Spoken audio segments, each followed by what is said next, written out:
Ladies and gentlemen, it's Wednesday, the 15th day of June, 2016. Hillary literally is funded by Saudi Arabia, who runs ISIS. That's why anti-terrorism specialists aren't even allowed to investigate the mosque where the mass killer came from. Let's air this report from John Bound, then we'll kick off the main transmission. Career criminal mastermind Hillary Clinton wants your vote. So let's take a look at what is fueling her presidential campaign, because a small percentage of shallow, misinformed voters will cast their vote for Hillary based on plastic values determined by her sex, her shallow political experience, and her hollow promises rather than the criminal indulgences Hillary has left in her wake as a corporatized public servant for the hijacked U.S. federal government. Hillary's New World Order cohort, President Obama, utilized the Hegelian dialectic to simply lie out of both sides of his mouth to get elected, racking up countless broken promises, a tactic Hillary wields with abandon. Currently, the latest hellhound on Hillary's trail is the fact that 20% of Hillary's campaign is funded by none other than the royal family of Saudi Arabia. That's right. Hillary is funded by those responsible for 9/11, the country that bought its way onto the United Nations Human Rights Council, while simultaneously beheading its own citizens, bringing the 2016 death toll to 95 as of June 2nd, 2016. Saudi Arabia has a legal system based on Sharia law, with a Sharia law mole compromising a potential U.S. president in the form of the Muslim Brotherhood-linked Huma Abedin via her parents and her brothers. True to form, faux feminist Hillary wants to deflect the fact that the greatest woman-hating country on planet Earth is funding 20% of her campaign. Good people will sit there and go to an interfaith gathering and hear women talk about how wonderful that Islam was the first to give women their rights, that Islam protects women. Islam, so listen to all these things that Islam is supposed to be good for women, and just sit there and, like baby birds, when the mother bird feeds them, they drop the worm down the mouth. Meanwhile, ISIS is selling 6-year-olds into sex slavery and gets Saudi Arabian approval. When you enter the world of Islam, you enter a world in which everything has two meanings and everything is upside down. And everything you think you know, it's the opposite of that. It's like Islam is permanent opposite day. We and our allies must work hand in hand to dismantle the networks that move money and propaganda and arms and fighters around the world. We have to stem the flow of jihadists from Europe and America to Iraq, Syria, Afghanistan, and then back again. The only way to do this is by working closely with our partners, strengthening our alliances, not weakening them or walking away from them.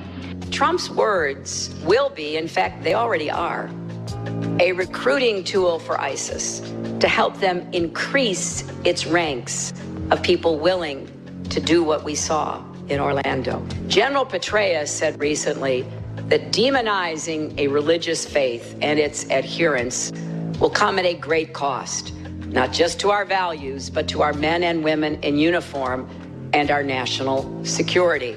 But Hillary knows who butters her globalist bread. Zero Hedge reports, as a reminder, it is illegal in the United States for foreign countries to try to influence the outcome of elections by funding candidates. That appears not to have stopped the Saudis, however. Saudi Arabian Prince Mohammed was quoted as saying, "Saudi Arabia always has sponsored both Republican and Democratic Party of America. And in America, current election also provide with full enthusiasm 20% of the cost of Hillary Clinton's election, even though some events in the country don't have a positive look to support the king of a woman for presidency." Forgive the bad English. The report did not remain on the website for long, although the Washington-based Institute for Gulf Affairs later republished an Arabic version of it, which quoted Prince Mohammed as having said Saudi Arabia had provided with full enthusiasm an undisclosed amount of money to Hillary Clinton. It's simple. A vote for Hillary is a vote for the continued slaughter and subjugation of American citizens under the emerging acceptance of Sharia law over the values expressed in the United States Constitution. It's really that simple. John Bound for Infowars.com. That is Veritas. Stay with us. I have talked to multiple individuals in the federal government, including people that have been at the scene of the shooting Saturday night in Orlando, Florida, who have told me directly that they're not even allowed to say the word radical Islam when they're doing investigations and questioning people. They're not even allowed to visit the mosque that he attended where the imam says, kill the gays. They are not even allowed to engage in any form of investigation. Then we see the media saying the FBI dropped the ball, the FBI did a terrible job, the FBI are a bunch of idiots. I'm not in the business of defending the FBI. Everybody knows that. I'm in the business of getting to the facts.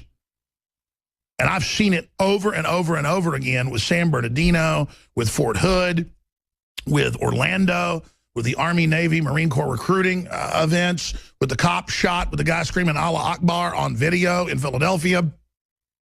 On and on and on. Same story in Europe, but even worse. More events where it's confirmed that Hollande, Merkel, Cameron, Barack Obama,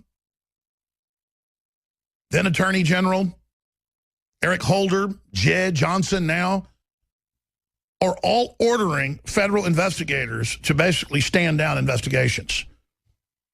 WorldNet Daily broke that with a whistleblower on Sunday. We wrote a story about it on Monday. DrudgeReport.com picked it up.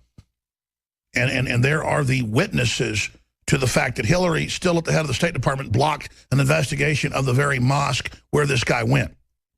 These people are allowed to go on TV. I played the clips probably 10 times. I can play it again. There's new ones today of this guy's imam saying, in English, we kill the homosexuals for compassion. We must kill them is what we do. We just kill them. Here, let's play it one more time. Let's go ahead and play it. We have to have that compassion for people. With homosexuals, the same. Out of compassion, let's get rid of him now. And again, that's the second half of the clip. Play the full clip. He says first, that we have to kill them out of compassion. Let's play that full clip for folks. Death is the sentence. I mean, look, there's nothing to be embarrassed about this. Death is the sentence. Hit pause, please. Death is the sentence. There's nothing to be embarrassed about that. That's what it is. Death is the sentence. So we do it out of compassion. We kill them. This guy is allowed to operate, and the FBI, counterterrorism forces, are not allowed to go interview him. Oh, and guess what's in the news today?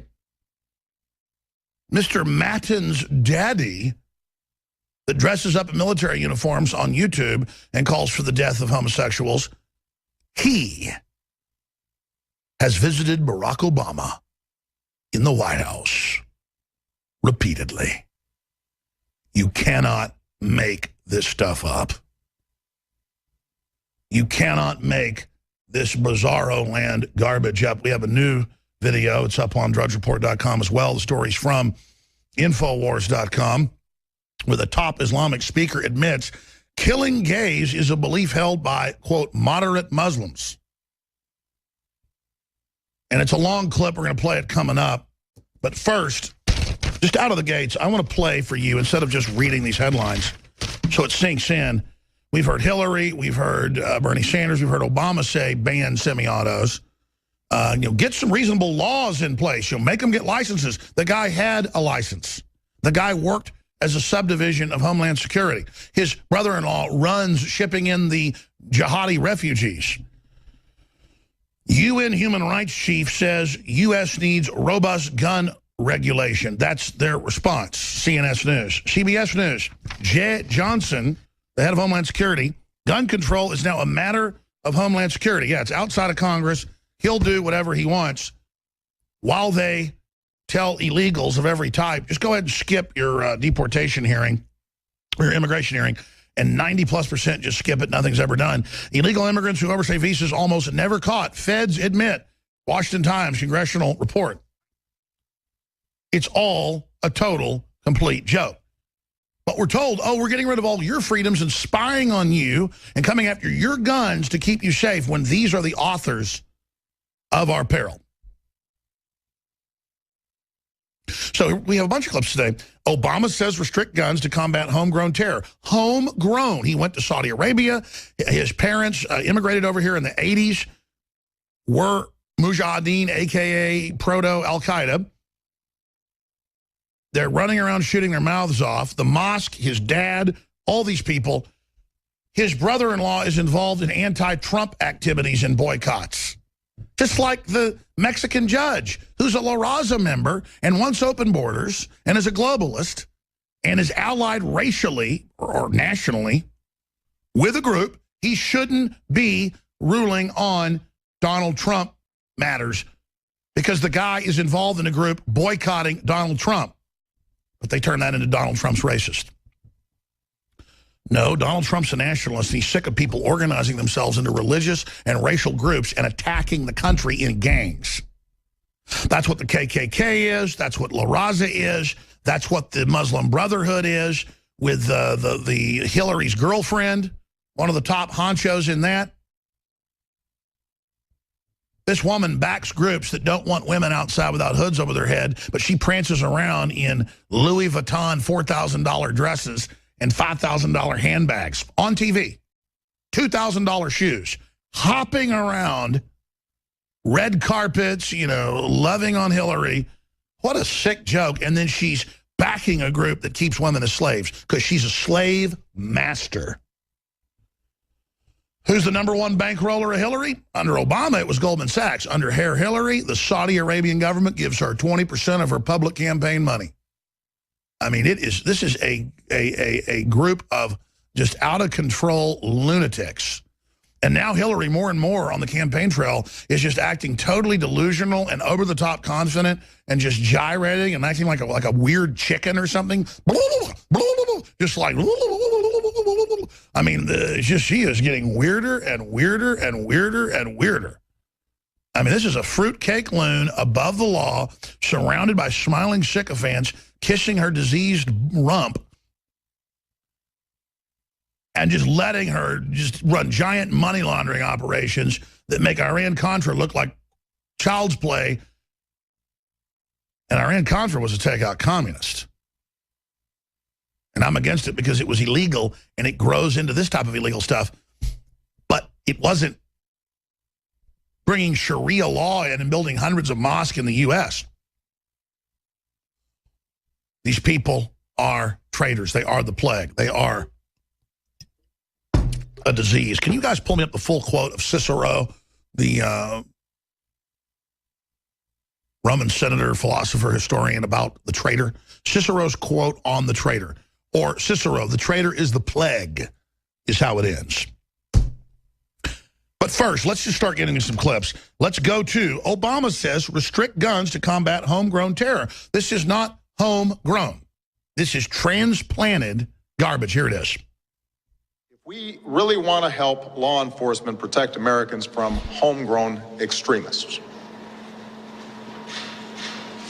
the kind of tragedies that occurred at San Bernardino and that now have occurred in Orlando, there is a meaningful way to do that. We have to make it harder for people who want to kill Americans to get their hands on weapons of war that let them kill dozens of innocents. It is absolutely true. We cannot prevent every tragedy. But we know that, consistent with the Second Amendment, there are common sense steps that could reduce gun violence. Total lies. Could reduce the lethality of somebody who intends to do other people harm. We should give ATF the resources they need to enforce the gun laws that we already have. People with possible ties to terrorism who aren't allowed on a plane shouldn't be allowed to buy a gun. All right, let's hit pause right there. I have to stop it. I have to talk through some of this. Let's back it up. Remember Rahm Emanuel, when they were running for office in 2007, said to the handgun control group, he said, listen, we're going to put people on no-fly list, and then we can say they're on a no-gun-buy list. Millions of people on no-fly list. They're innocent. No judge, no jury. You don't go after the real jihadis. You block the FBI from going after them in San Bernardino and in Florida and in every other case. You tie their hands. Then when there's an attack, you come out with the leftist press and blame them And then